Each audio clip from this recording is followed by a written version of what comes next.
¿Qué tal? Bienvenidos a esta emisión de noticias en Blue Radio. Les acompaña como siempre Slobodan Wilches, hoy viernes 30 de mayo y la noticia más importante en Colombia está en Bogotá. El presidente de la CUT, que es la Central Unitaria de Trabajadores, Fabio Arias, admitió públicamente que los bloqueos al Transmilenio durante el paro del miércoles de esta semana y del jueves fueron una estrategia deliberada de los organizadores, afectando a más de 2 millones de usuarios.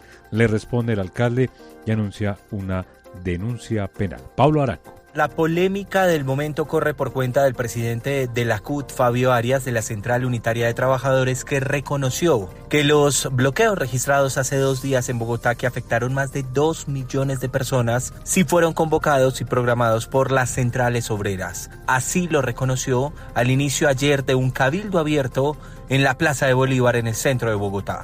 Estos 2 días han sido completamente de anormalidad en la vida rutinaria de los bogotanos.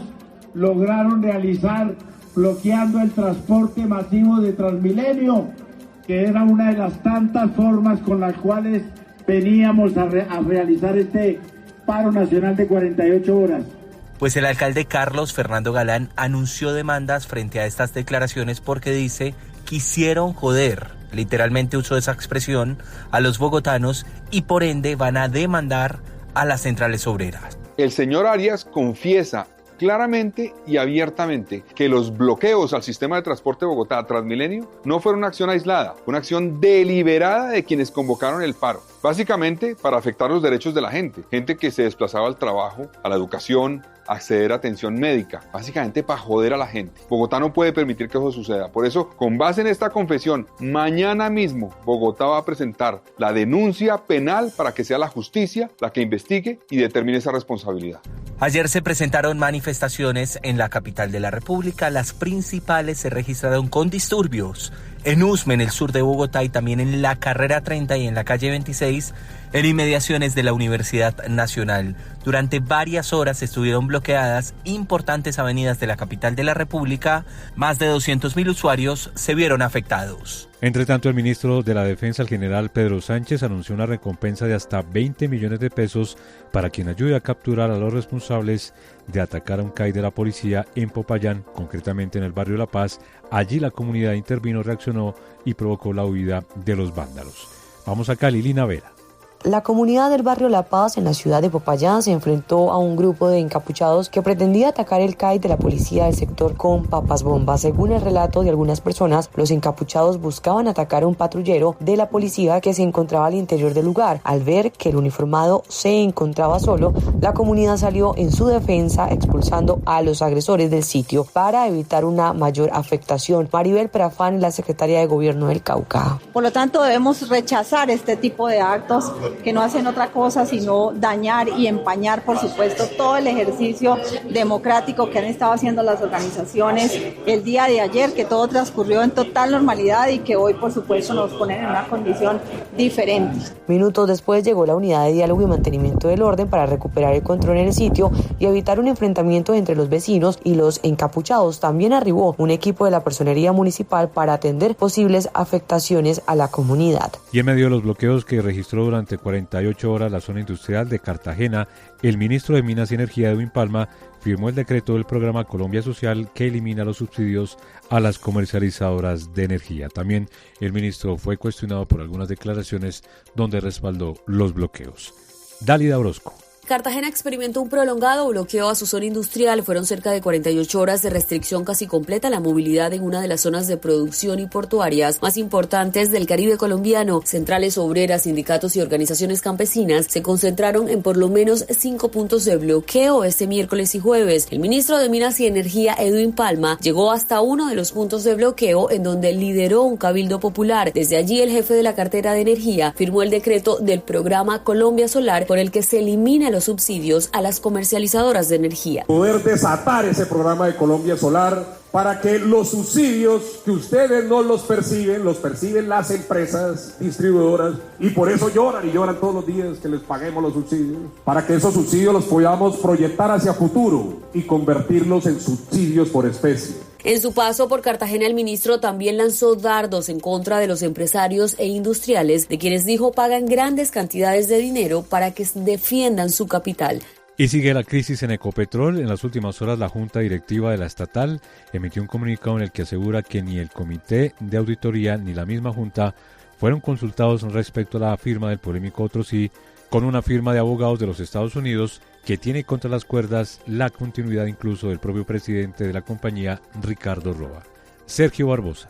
En las últimas horas, la Junta Directiva de Ecopetrol emitió un comunicado informando que nunca fue consultada sobre el Otro Sí por $5.8 millones con la firma estadounidense para medir el impacto de Ricardo Roa como presidente de la compañía. En el comunicado agregan que ni el Comité de Auditoría ni la Junta Directiva fueron informados del cambio en su alcance y el valor del mismo, razón por la que se ordenó la suspensión de las actividades desde febrero de este año. Este sistema busca garantizar el cumplimiento de regulaciones internacionales y proteger la integridad de la empresa en escenarios de riesgo. La Junta Directiva de Ecopetrol también anunció su disposición a colaborar con las autoridades y entes de control que ya han iniciado procedimientos relacionados con esta situación, como la Procuraduría, que abrió indagación preliminar sobre funcionarios por determinar con el fin de esclarecer si se cometieron irregularidades en la firma del polémico Otro Sí. En ese sentido, se ordenó la práctica de varias pruebas e incluso una inspección a las instalaciones de Ecopetrol, en donde se recaudará copia del contrato suscrito con sus modificaciones y otros síes, así como un informe ejecutivo de la ejecución del contrato hasta la fecha. La Contraloría, por su parte, le pidió explicaciones formales a Ricardo Roa por el millonario contrato y allí solicitan copia del contrato suscrito para desarrollar la investigación independiente sobre riesgos reputacionales y la relación de pagos efectuados hasta la fecha con sus respectivos soportes. Y en una polémica decisión, el Gobierno Nacional, a través de la Superintendencia de Notariado y Registro, ordenó a los notarios que no inscriban escrituras en 84 municipios del país hasta tanto la Agencia Nacional de Tierras decida si le interesa comprarlas. Marcela Peña. A través de una polémica circular, hoy está en la práctica restringida la libre venta de grandes haciendas en 84 municipios del país. Le estoy hablando de 84 municipios que hacen parte de los núcleos de la reforma agraria. Esto parte de una circular de la Superintendencia de Notariado y Registro con destino a todos los notarios del país, en la cual les advierte que no pueden registrar escrituras en estos municipios a menos que las personas que van a hacer la transacción de venta o de transferencia de dominio, porque pueden haber otro tipo de transacciones, hayan notificado a la Agencia Nacional de Tierras sobre esa transacción. Esto aplica para grandes haciendas, haciendas que superen las 2 unidades agrícolas familiares, y se hace para que la Agencia Nacional de Tierras pueda ejercer una cosa que en la ley se llama el derecho de compra privilegiada. Es decir, la Agencia Nacional de Tierras, una vez recibe la notificación, decide si le interesa comprar esa tierra y tiene derecho a presentar una oferta con prioridad sobre todas las demás. Según esa circular, estaríamos hablando de un proceso de compra voluntaria, es decir, un avalúo a precios comerciales. Sin embargo, ya hay varios críticos de la medida. Por ejemplo, el ex viceministro Juan Gonzalo Botero dice que esto es un zarpazo a la propiedad privada y el primer paso hacia una expropiación. Hay que recordar que la reforma agraria es una de las banderas del gobierno Petro y que 2025 fue declarado por el gobierno como el año de la reforma agraria. Y la Cámara Colombiana de Infraestructura presentó su informe Infraestructura a Fondo, que reveló los bajos índices de ejecución presupuestal en 2 entidades del Estado, en el Invías y la Aerocivil. Alejandra Bello. La Cámara Colombiana de Infraestructura le recomendó al gobierno del presidente Gustavo Petro avanzar con aprobaciones y estructuraciones de iniciativas privadas como El Dorado Máximo Desarrollo, Ciudadela Aeroportuaria, Cartagena de Indias y el Aeropuerto Alfonso Bonilla Aragón. Proyectos estratégicos que no requieren desembolsos públicos y que por lo tanto reactivarían la economía en el corto plazo. Asimismo, hicieron un llamado a que se finalice la consultoría técnica a cargo del Invías y que se modifica la licencia ambiental actualmente vigente para viabilizar el proyecto de profundización del canal de acceso al puerto de Buenaventura. El presidente de la CCI, Juan Martín Caicedo Ferrer, entregó cifras rojas que tiene en este momento el Invías. De los 80 proyectos que componen la inversión en infraestructura de transporte a cargo del Invías, tan solo 8 se encuentran por encima del nivel total ejecutado por la entidad. Asimismo, la CCI expresó todo preocupación porque la aeronáutica civil